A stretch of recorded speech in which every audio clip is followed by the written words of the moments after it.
I knew Mr. Bainton was dead as soon as Daniel opened the trunk in the sports equipment shed. We were only in there looking for a football to play with while we waited for the PE teacher. And there he was. Dead. Kids aren't supposed to find bodies. Bodies are just for Sunday evening murder mystery TV shows and bedtime reading, as long as Mum doesn't catch me nicking one of Dad's blood and guts thrillers. So all in all, my second week at Hanbridge High was a memorable one. Just not in a good way. But I'm getting ahead of myself. Let me explain how I got in this mess in the first place. When Mum dropped the bombshell that Sunday in January, I'd been sitting at the kitchen table surrounded by my homework and moaning about my DT project getting squashed on the Grensham school bus. "Well, Jonathan," she'd said, "you won't much longer have to put up with all this inconvenience." Mum's native language is Swiss German, so she sometimes says things in English in a confusing order. She speaks Italian, Spanish, and Hungarian too, meaning she can tell me off in many different ways. "Soon you'll be beginning a new school, because we're moving to Nana Rosie's old house in Hanbridge." Well, obviously I didn't believe her. Not until she laid it all out. "Last week your father applied for a promotion at the Bristol branch of the undertakers." Yes, my dad's a mortician. Yes, it's a bit weird, but I also think it's kind of cool. "And if he gets it, then you will start at a new school in May, and we will be moving finally into our own home." She leaned over the table and touched my hand. "You always loved staying in Nana Rosie's old house. You and Maximilian will finally have a garden to play in, and you shall feel like you are on holiday all the time. Nana and you would always be talking about her murder mystery books. They will all be there too."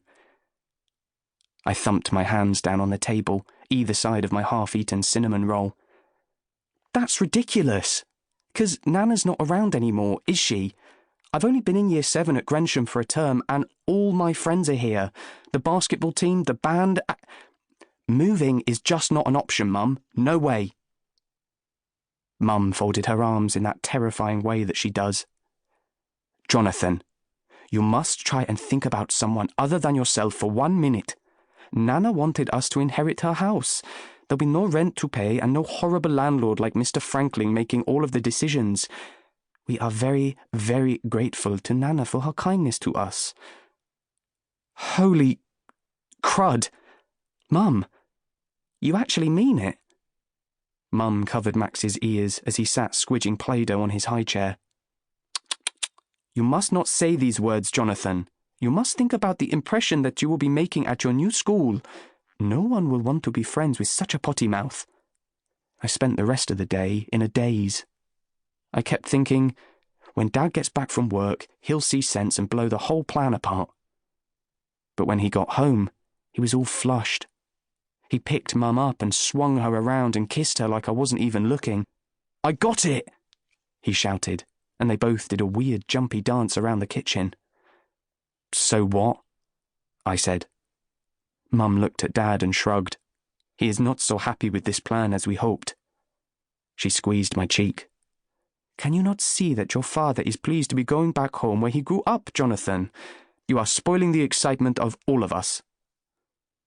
And that was the point. And as far as I was concerned, their excitement could stay spoiled.